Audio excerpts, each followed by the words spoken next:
اور وہ اسی وقت شافور کے ساتھ حضور صلی اللہ علیہ وآلہ وسلم کی خدمت اقدس میں حاضر ہو جاتے تھے۔ اللہ تعالیٰ کے پیغمبر حضرت عیسیٰ علیہ السلام کے حوالے سے کتاب اطلاع الاخبار میں ایک واقعہ لکھا گیا ہے۔ واقعہ یہ ہے کہ ابلیس کے ساتھ حضرت عیسیٰ علیہ السلام کی ایک دن ملاقات ہوئی۔ ابلیس 5 گدھے لے کے جا رہا تھا جن کے اوپر مال لدا ہوا تھا۔ عیسیٰ علیہ السلام نے پوچھا، تم کون ہو اور یہ کیا لے کے جا رہے ہو؟ اس نے کہا، میں ابلیس ہوں اور یہ مال تجارت ہے، میں خریدار ڈھونڈنے جا رہا ہوں۔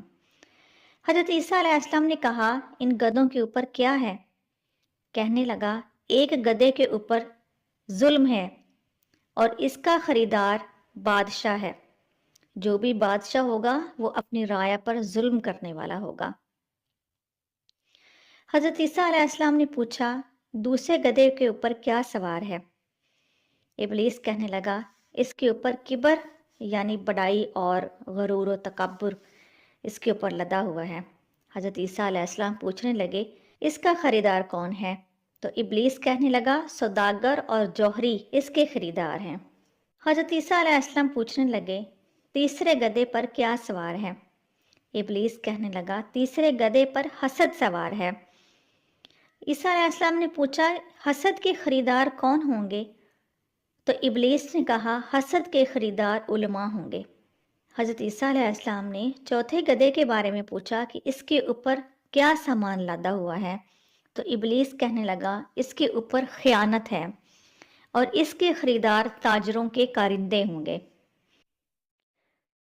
حضرت عیسیٰ علیہ السلام نے 5ویں گدھے کے بارے میں پوچھا تو ابلیس نے کہا، 5ویں گدھے کے اوپر مکر و فریب لدا ہوا ہے۔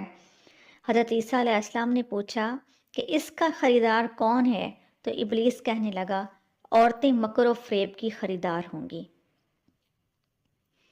اللہ تعالیٰ نے قرآن مجید میں یہودیوں کے بارے میں ارشاد فرمایا ہے، مثل الذین حملوا التوراۃ ثم لم يحملوها كمثل الحمار يحمل اسفارا بئس مثل القوم الذین کذبوا بآیات اللہ واللہ لا یہدی القوم الظالمین۔ ان لوگوں کی مثال جن کو تورات دی گئی پھر اس کو انہوں نے نہ اٹھایا، ایسی ہی مثال ہے جیسے گدھے کی ہے، اور کتنی ہی بری مثال ہے ان لوگوں کی جنہوں نے اللہ کی آیات کو جھٹلایا ہے، اور اللہ تعالیٰ ظالم قوموں کو ہدایت نہیں دیا کرتا۔ جب حضور صلی اللہ علیہ وآلہ وسلم امیوں کی طرف بھیجے گئے تو یہودیوں نے یہ شبہ پیش کیا کہ حضور صلی اللہ علیہ وآلہ وسلم کو صرف عرب والوں کی طرف مبعوث فرمایا گیا ہے، ہماری طرف مبعوث نہیں فرمایا گیا۔ اس پر اللہ تعالیٰ نے یہودیوں کی یہ مثال قرآن پاک میں بیان کی اور ارشاد فرما دیا کہ ان کی مثال تو گدھے جیسی ہے، کیونکہ ان کو تورات دی گئی لیکن انہوں نے تورات پر عمل نہیں کیا، اور حضور صلی اللہ علیہ وآلہ وسلم کو پہچاننے کے باوجود بھی ان کو نہ مانا۔ اللہ تعالیٰ نے یہ مثال یہودیوں کی ہی پیش کی ہے، جس کا خلاصہ یہی ہے کہ ان یہودیوں کی مثال گدھے جیسی ہے، ایسا گدھا جس کی پیٹھ پر کتابیں لاد دی جائیں اور اس کو اس کا ذرا بھی علم نہ ہو۔ یہودیوں کی مثال بھی اسی گدھے جیسی ہے، کیونکہ یہودی تورات پڑھتے ہیں لیکن اس سے نفع نہیں اٹھاتے اور اس پر عمل نہیں کرتے۔ قرآن پاک میں سورۃ البقرہ میں حضرت عزیر علیہ السلام اور ان کے گدھے کا ایک قصہ بڑی تفصیل کے ساتھ اللہ تعالیٰ نے بیان فرمایا ہے۔ حضرت عزیر علیہ السلام اللہ تعالیٰ کے برگزیدہ نبی تھے اور اپنی قوم کی ہدایت اور تبلیغ کے لیے دن رات کوشش کر رہے تھے۔ آپ ایک سفر پر جا رہے تھے اور آپ نے دوپہر کو آرام کرنے کے لیے ایک ویران حویلی کا انتخاب کیا۔ جب آپ وہاں جا کے بیٹھے ہیں تو آپ کے پاس ایک گدھا تھا جس کو آپ نے باہر باندھ دیا اور خود حویلی کے اندر چلے گئے۔ آپ کے پاس 2 ٹوکرے تھے جس میں انگور تھے اور خشک روٹیاں بھی تھیں۔ آپ نے اپنا پیالہ نکالا، انگوروں میں سے جوس نکالا اور خشک روٹی جوس کے اندر بھگو دی اور خود لیٹ گئے روٹی کے نرم ہونے کے انتظار میں۔ جب آپ لیٹے تو آپ سوچنے لگے کہ یہ حویلی کتنی ویران ہے اور حویلی میں رہنے والے لوگ بھی وہیں پر مرے ہوئے تھے اور ان کی بوسیدہ ہڈیاں بکھری ہوئی تھیں۔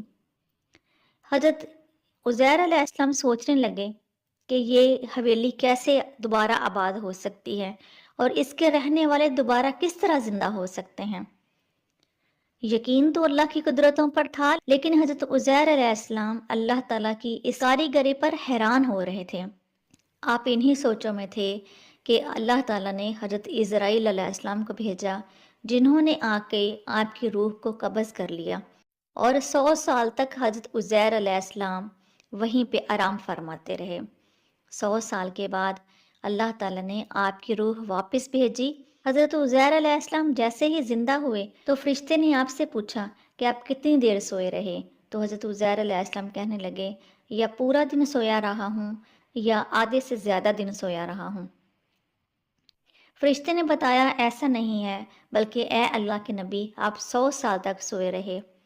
حضرت عزیر علیہ السلام حیران ہوئے کہ میں 100 سال تک کیسے سویا رہا، کیا مجھے جاگ نہیں آئی؟ فرشتے نے کہا جی ہاں، اللہ تعالیٰ کے حکم سے آپ کی روح قبض کر لی گئی تھی اور آپ کا جسم ادھر آرام فرماتا رہا۔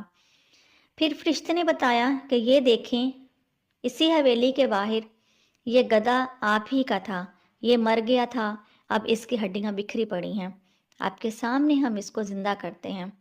اللہ کے حکم کے ساتھ ہڈیاں جڑ گئیں، اس کے اوپر گوشت چڑھ گیا، اللہ تعالیٰ نے اس میں جان ڈال دی اور گدھا اٹھ کے کھڑا ہو گیا۔ حضرت عزیر علیہ السلام اللہ تعالیٰ کی اس قدرت کو دیکھ کر حیران تھے اور کہہ اٹھے کہ اللہ تعالیٰ تو ہر چیز پر قادر ہے۔ حضرت دانیال علیہ السلام نے فرمایا ہے کہ گدھا اگر خواب میں دیکھا جائے تو یہ نصیب اور بزرگی کی علامت ہے۔ اگر دیکھے کہ گدھا اس نے پکڑا اور قبضہ میں لیا تو دلیل ہے کہ خیر کا دروازہ اس کے لیے کھلے گا اور غم سے نجات ملے گی، اور اگر بہت سارے گدھے دیکھے تو دلیل ہے کہ اس کی نعمتوں میں اضافہ ہوگا۔ یہ تھی ہماری آج کی ویڈیو، اس امید کے ساتھ ختم کرتے ہیں کہ آپ کو یہ ویڈیو پسند آئی ہوگی اور آپ کے علم میں اضافہ ہوا ہوگا۔ اللہ تعالی ہم سب کو علم کے رستے پر چلائے، کیونکہ حضور صلی اللہ علیہ وآلہ وسلم نے ارشاد فرمایا، جو علم کے رستے پر چلے گا اللہ تعالیٰ اس کے لیے جنت کا رستہ آسان فرما دے گا۔ اللہ ہم سب کو عمل کی توفیق عطا فرمائے۔ وآخر دعوانا ان الحمد للہ رب العالمین۔